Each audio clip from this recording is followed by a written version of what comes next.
Posadist.org. Just a good resource. I don't know what the hell Socialist Revolution. I think Workers' World is over there, right? Workers' World are definitely communists, right? Yes, Workers' World, in fact, was, I think they were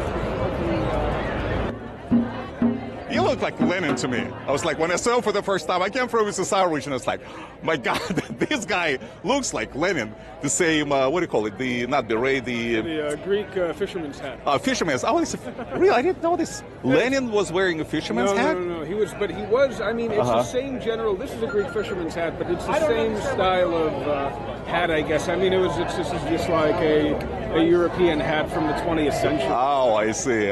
But it looks... There's something there. There's something there. Comrade High Commander has told me that I may have been Lenin in the past life. My name is Comrade. My name is Comrade Vladimir. Oh, good to meet you. And actually, you know what? I actually share the same name. You were named after Lenin. I'm not even making it up. My name is actually Vladimir. No. This is not an uncommon name. Wait, may I ask where you're from? Moscow originally. А, да, действительно. Да? Я из Киева. А, вы из Киева? Так вы говорите по-русски, плюс ко всему? Да. Говорим по-русски. Really? Да. Okay, that's strange. That's even stranger that someone who came from former evil empire, well, USSR, would, hold the hammer and sickle and... Well, I mean, why is it so strange? I don't know. I mean, were you born? I mean, obviously... I was born there. You was born, but you were raised here, obviously. From the age of 7, yeah. Yeah, because I don't detect any accent. Yeah. Unlike me, of course, who came here when I was 29. But I can't tell what the accent is. I could tell that there's a little accent, but I couldn't necessarily... Russian. I can speak with heavy Russian accent. I can also speak with heavy accent. That's not a problem. No, but I was wondering for a second, are you a Russian Vladimir, or are you like... Latin American Vladimir. Yeah, Latin American Vladimir, with, whose parents were Reds. I know. No. I was actually not just born. Like, 7 years old, you don't really experience, I experienced it. I went to school, I finished college, got a job. But why would you defend for the life of me communism, really, coming from that part of the world? The thing is, though, you have to... And who's that man? This is Juan Posadas. He is an Argentinian Trotskyist. Oh, okay. And this is, well, here's the short or long answer. Now, sure. Here's the question: when people say communism, they often mean many very different things. Well, what do you mean when you say communism? Listen, it's not what I mean. It's very good that you brought up this point, because definitions matter. Definitions matter a lot. In fact, you could be thinking I'm defending one thing. What I'm thinking is that communism is the system that has never existed. Well, I would say it's a system that has existed through most of human existence. How so? Well, let's look at it this way. The little that we know about prehistoric society, certainly pre-agricultural society, and pre-agricultural societies that we've encountered in our time suggests that certainly following a very classical definition of communism with a small c, these are fundamentally communist societies. They're not societies where the economics are based on the value form. They're not societies that are based on the subjugation of labor. They're not societies that are based on class. So when a particularly stupid young man recently asked me how many people were killed the first time communism was tried, and I kept asking, what do you mean the first time communism was tried? Do you mean in prehistory? How can I tell you? What was it replacing? What it was replacing was well, we don't know. I don't think it was replacing anything. But I think he's talking about, when you're talking about a specific state that existed in a specific time. The question, hey, how's it going? Vladimir. Andy, do you mind if I listen in? What's that? Do you mind if I listen in? Yeah. Come on in. Of course, sure. Of course, absolutely not. We don't discriminate here. Okay. We're all inclusive here.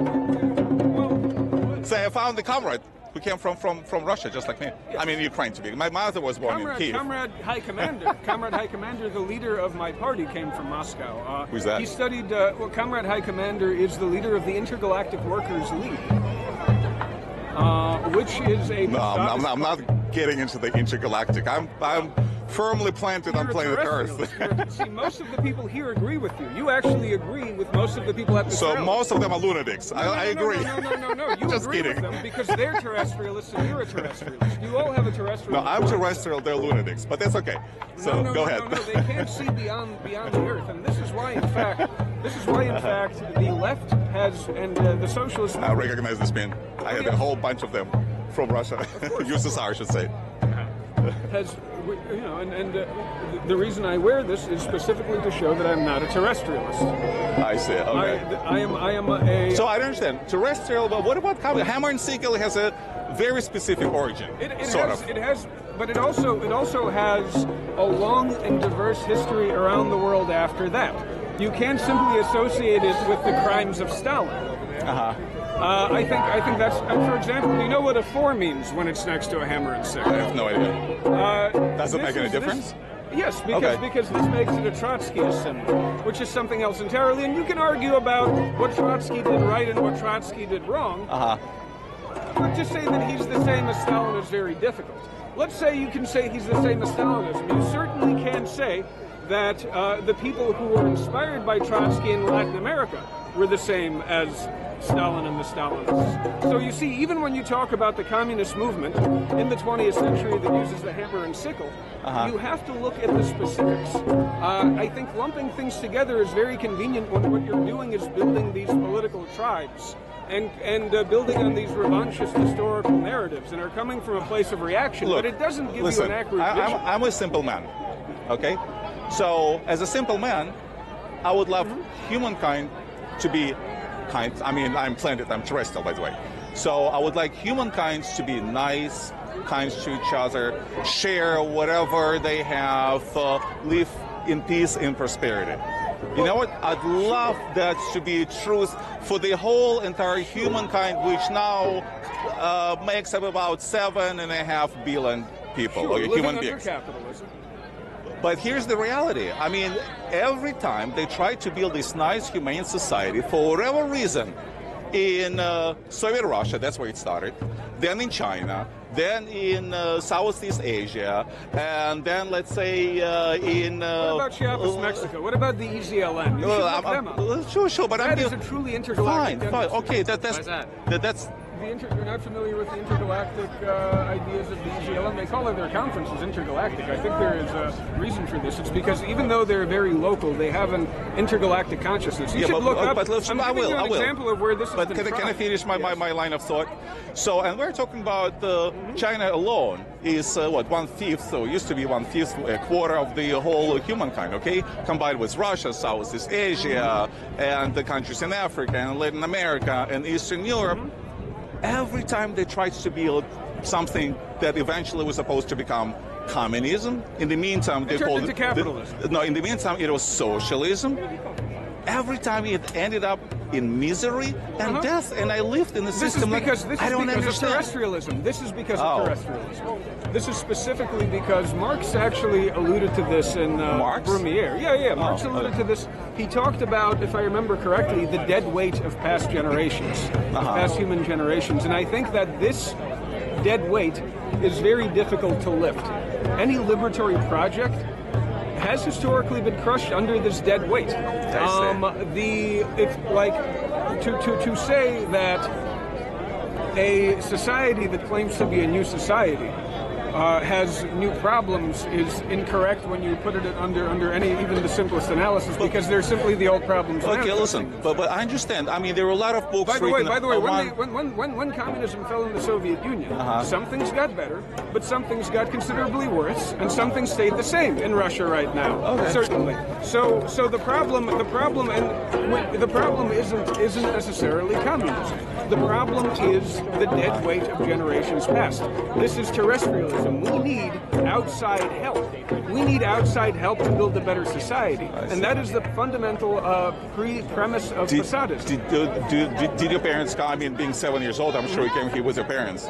Yes. Do your parents share the same ideas with you? Do you talk about communism with them or socialism? Once I explain to them what I mean by communism or socialism, they generally say, yes, I can't disagree with this. See, you start from a good place. You say you want humans to live decently together, but have you read Hegel at all? We had to. In the college, Did you read Hegel or did you just read derivative works? Because I've been told by my parents that very often, for one thing, the Soviet educational system in college was based on plagiarism that wasn't prosecuted and was based on secondary and derivative works where everyone said they read Marx and Hegel, but they read essays on third-hand essays that were basically Stalinist or post-Stalinist. But anyway, the essential insight of Hegel, his political insight anyway, that good human kindness is all well and good, but in order to actually make it work, you need to build it into institutions. Okay. You need to create institutions of... Like what, for example? I mean, specifically. Which is to say, specifically, you can't just... Well, right now, one way that liberals like to interpret this idea, or I don't know if they know that they're interpreting it, is NGOs. The way that the religious interpret it are churches. You have multi-generational institutions for a certain goal. But what we need are such institutions for human liberation and cooperation. The institutions that we do have are built on exploitation. I think we need to replace those institutions. With what? With institutions that are built on cooperations. With institutions where profit isn't derived, where control over the results of labor and control over society isn't derived from having pieces of paper that you either manage to snatch in some way, that are passed down to grandparents who killed some people and got a castle. Yeah, but this is where I see the fundamental flaw in that. The problem with that is that right now we have 4 people over here. And I'm sure that each one of us have, their own vision, whatever that might be. It's so difficult for, let's say, 4 of us, 1, 2, 3, and 4, I'm sure, to come to a certain agreement as to what we have to have for lunch. So you're against democracy? You don't believe in democracy? No, I don't believe in democracy. No, I believe in republic, and there's a fundamental difference between the two. The thing is, though, that is a false premise. A democracy and a republic are not mutually opposed forces. A republic. No, they're not. But believing in a republic doesn't mean anything. It just means you don't believe in a king in name.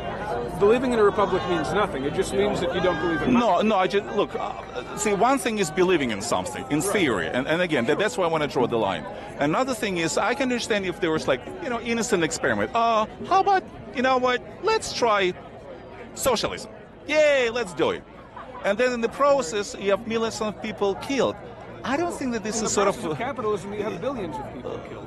Look, just one small example. What else? Imperialism is a product of capitalism. The forced famine in Burma did not kill that many few people than the forced famine in Ukraine did at around the same period.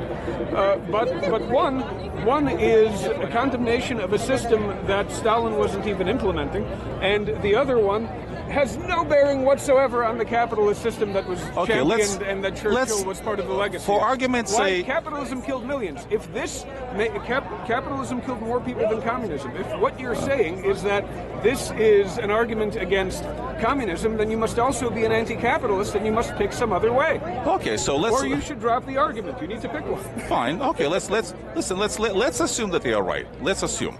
So for argument's sake. So what I know, I happens to live in both systems, with both experiments. Capitalist experiment, let's call it an experiment, for argument's sake. Experimentation. And the so-called socialist, communist, also known as, let me finish, also known as totalitarian experiment. And I can tell you from first-hand experience, life was miserable in that experiment, Soviet, and when I came over here, overnight, the minute I landed, the minute I crossed the border, it was a completely different, nice, beautiful, prosperous life. And I've spoken to people who've had the complete opposite experience. How so? People who've lived here and have been miserable and then moved to the Soviet Union and had a much better life. How is that even possible? You have food, you don't have food. You have housing, or you don't have housing. You get a job that you want. These people it's so simple. here and that food and housing there. The question remains, you know what I think I draw from that is that it's you really can't say something universal about a system from the experience of handpicked people, either from the person I mentioned or from you. I feel like it's a fool's errand, and of course I understand your position, but I think you don't. I think you don't. I don't think. Of other people. I think I am saying the Soviet Union was a miserable existence. Actually, it was, right. So you agree with me? So was the United States. By the way, we have some literature. Pay what you want.